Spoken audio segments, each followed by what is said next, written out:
Assalamualaikum Ibu, selamat siang. Waalaikumsalam, selamat siang juga Ibu. Bagaimana kabarnya hari ini? Alhamdulillah hari ini kabarnya baik Bu. Kalau Ibu gimana kabarnya? Baik juga. Ya Ibu, saya di sini. Sebelum kita melakukan coaching terhadap coaching, pertama-tama kita akan mendiskusikan tentang penilaian. Supaya sebentar ketika nanti melakukan coaching, apakah yang nanti saya amati apakah rutin penilaian tersebut sudah berdasarkan alutsista atau belum. Kemudian bagaimana Ibu bisa memberikan pertanyaan-pertanyaan yang berbobot kepada coach dan bagaimana coach tersebut merespon atau menanggapi pertanyaan dari hostnya. Jangan lupa disesuaikan dengan prinsip coaching Ibu. Yang pertama, kemitraan, proses kreatif, dan memaksimalkan potensi. Kemudian Ibu, ada beberapa pertanyaan yang akan nanti saya tanyakan kepada Ibu sebelum Ibu melakukan coaching. Yang pertama, kompetensi apa yang ingin Ibu kembangkan pada coaching kali ini? Pada proses coaching kali ini, kompetensi yang ingin saya kembangkan yaitu kehadiran penuh, kemudian mendengarkan aktif, dan juga menanyakan pertanyaan yang berbobot. Oke Ibu, pertanyaan yang kedua, kompetensi mana yang Ibu kembangkan atau secara spesifik yang ingin Ibu kembangkan di coaching kali ini? Baik Bu, jadi kompetensi yang akan saya kembangkan secara spesifik mungkin itu kompetensi mendengarkan aktif dan juga mengajukan pertanyaan berbobot. Oke, yang ketiga, indikator yang bagaimana yang ingin Ibu kembangkan dalam proses coaching kali ini juga? Baik Bu, jadi indikator yang ingin saya kembangkan dalam proses coaching kali ini yaitu di mana coach saya itu bisa menemukan solusi atau langkah-langkah dalam menyelesaikan masalahnya tersebut Bu. Iya. Berarti demikian dulu ya Bu ya untuk observasi kali ini. Selamat Ibu dan selamat melakukan coaching terhadap coaching. Baik Bu. Baik Pak, Assalamualaikum warahmatullahi wabarakatuh dan selamat siang. Waalaikumsalam warahmatullahi wabarakatuh. Selamat siang Bu Eka. Apa kabar hari ini Pak? Kabar baik, cuman ada sedikit kendala atau permasalahan yang mau saya obrolkan sama Bu Eka. Baik. Di pertemuan kali ini kan kita cuma punya waktu beberapa menit saja Pak. Jadi yang saya pahami, yang saya tangkap tadi, Pak Burhan punya sedikit masalah. Iya. Nah, kira-kira nih di obrolan kali ini apa yang ingin Pak Burhan sampaikan kepada saya mungkin? Ya, ini ada sedikit kendala dalam pembelajaran. Jadi kemarin itu saya habis ngasih ulangan ke anak-anak kelas 11 ulangan matematika. Cuman hasilnya itu mengecewakan lah menurut saya. Tidak sesuai harapan saya. Jadi dari 30 siswa yang ulangan hanya 5 siswa yang mencapai kompetensi, sisanya belum mencapai kompetensi, sisanya belum mencapai KKM. Hanya 5 saja yang mencapai kompetensi atau KKM. Baik. Di sini yang saya tangkap adalah Pak Burhan mengalami kendala saat proses ulangan ya Pak ya? Iya. Jadi hasilnya itu mengecewakan. Dari 30 siswa hanya 5 saja yang mencapai KKM.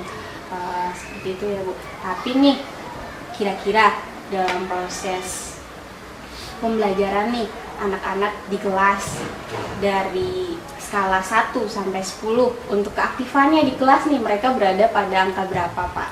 Untuk keaktifannya dari 1 sampai 10 itu menurut saya itu sudah 7 ke atas.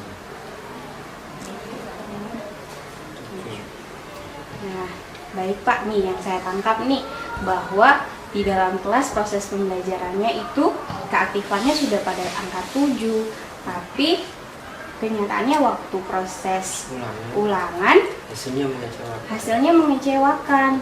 Nah, proses keaktifannya 7, tapi hasilnya itu mengecewakan. Kira-kira nih yang Bapak inginkan ke depannya anak-anak itu, yang anak-anak dari 30 siswa itu, mereka mendapatkan nilai di angka berapa Pak? Dari 1 sampai 10? KKM-nya kan 7, jadi hanya 5 yang saya inginnya itu ya semua mencapai KKM. Tapi untuk dalam waktu dekat, kalau misalkan saya melakukan remedial minimal ya 70% lah, atau sekitar 21 orang itu minimal sudah mencapai KKM seperti itu. Berarti kalau dari skala 1 sampai 10 itu kira-kira di angka berapa Pak? Keinginannya ya minimal 20% atau sekitar 8 atau 9. Dari 8 ya Pak. Baik. Yang saya tangkap di sini adalah keinginan Bapak ke depannya ya dalam waktu dekat. Pengennya 10, cuman untuk dalam jangka waktu dekat ya minimal 8 dulu. Oke, baik.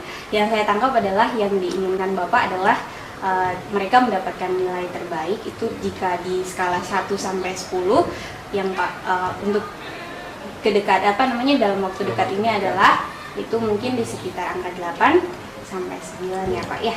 Nah, ini Bapak kan sudah mengetahui nih apa yang Bapak inginkan ke depan. Kira-kira nih rencana Bapak ke depan agar bisa mencapai keinginannya Bapak ini seperti apa Pak? Kalau dari pembelajaran di kelas, keaktifan mereka, saya akan mencoba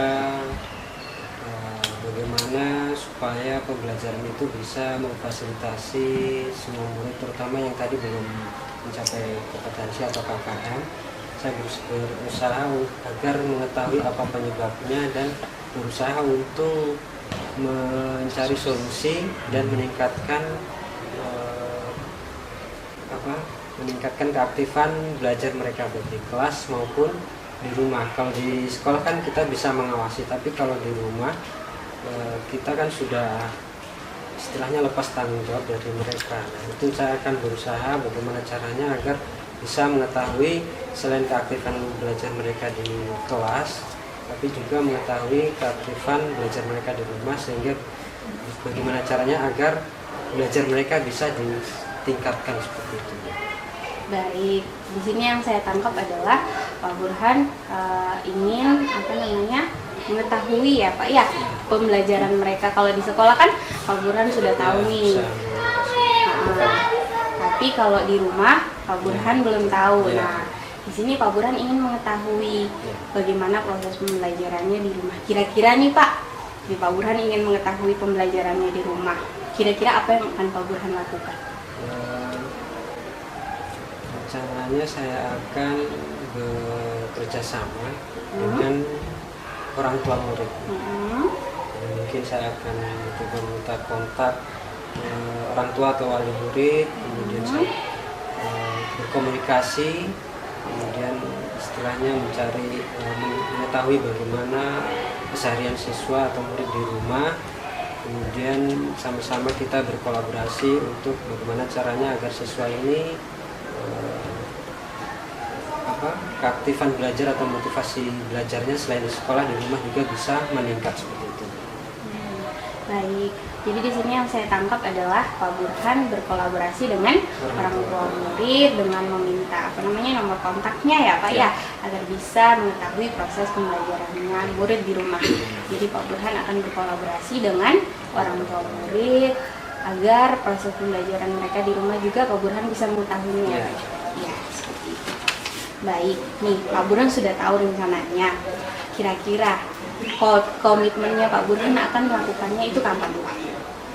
Untuk saya rencananya saya usahakan secepatnya, mungkin paling lambat hari Selasa sudah bisa mendapatkan semua kontak, kemudian nanti hari Rabunya saya bisa menghubungi atau mengkomunikasikan dengan orang tua murid-murid.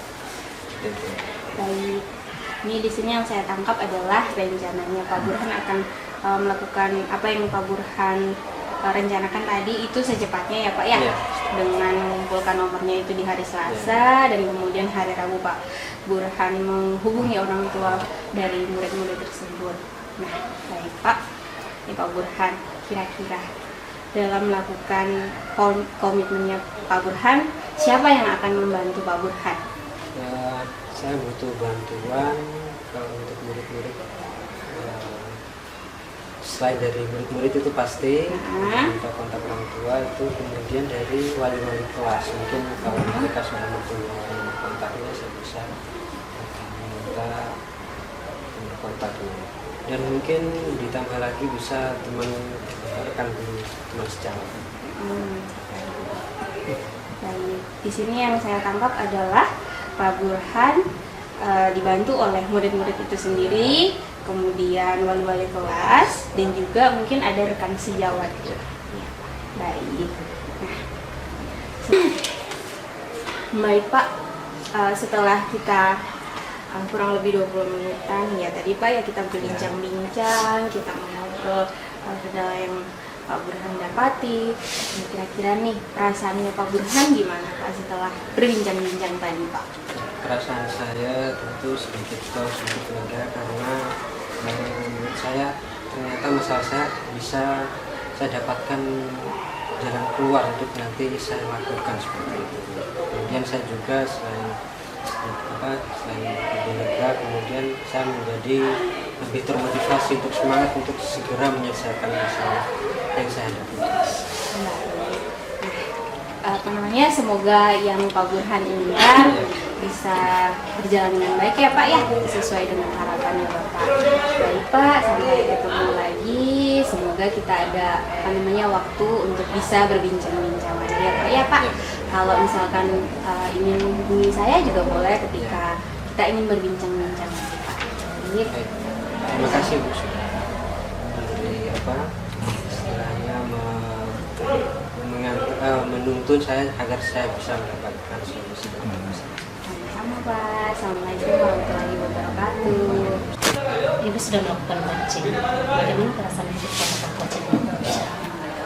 Perasaannya sudah lega ya Bu ya, karena coaching saya sudah bisa menemukan solusi dari masalahnya tersebut. Apa saja yang sudah ibu lakukan pada saat coaching berlangsung kali ini? Yang sudah saya lakukan itu sesuai alur kita ya Bu ya, dimana yang pertama saya mengetahui tujuan pembicaraan kita, kemudian identifikasi, kemudian sampai dengan bencana aksi, dan yang terakhir adalah tanggung jawab. Iya, berarti catatan hasil observasi saya untuk tadi proses coaching yang dilakukan terhadap coaching ada 3 Ibu. Yang pertama, Ibu sudah melakukan coaching yang sudah dilakukan tadi sesuai dengan LTK. Kemudian sudah dilakukan juga berdasarkan prinsip coaching. Yang ketiga, sudah memberikan pertanyaan-pertanyaan berbobot terhadap coaching dalam proses coach. Kemudian yang terakhir Ibu, untuk pertanyaan, kompetensi apa yang ingin dikembangkan setelah melakukan coaching? Jadi setelah proses coaching tadi, kompetensi yang akan saya kembangkan lagi Bu, mungkin ada kompetensi mengajukan pertanyaan berbobot. Jadi akan saya kembangkan lagi agar mungkin ketika saya melakukan coaching berikutnya itu lebih baik lagi Bu, dan coach saya bisa lebih bisa menemukan solusi-solusi terbaik dalam menyelesaikan masalahnya. Baik sekali Ibu, saya rasa cukup karena Ibu sudah melakukan coaching, sudah sesuai dengan alurnya, prinsipnya. Mudah-mudahan ke depannya coaching Ibu bisa lebih lagi bisa menemukan solusi, kemudian menerapkan apa yang sudah Ibu anjurkan, sarankan atau masukan yang Ibu berikan bisa diterapkan untuk mengatasi atau mencari solusi dari permasalahan yang sudah ditemukan. Terima kasih Ibu. Assalamualaikum, selamat siang Ibu. Waalaikumsalam. Tetap semangat Ibu. Semangat.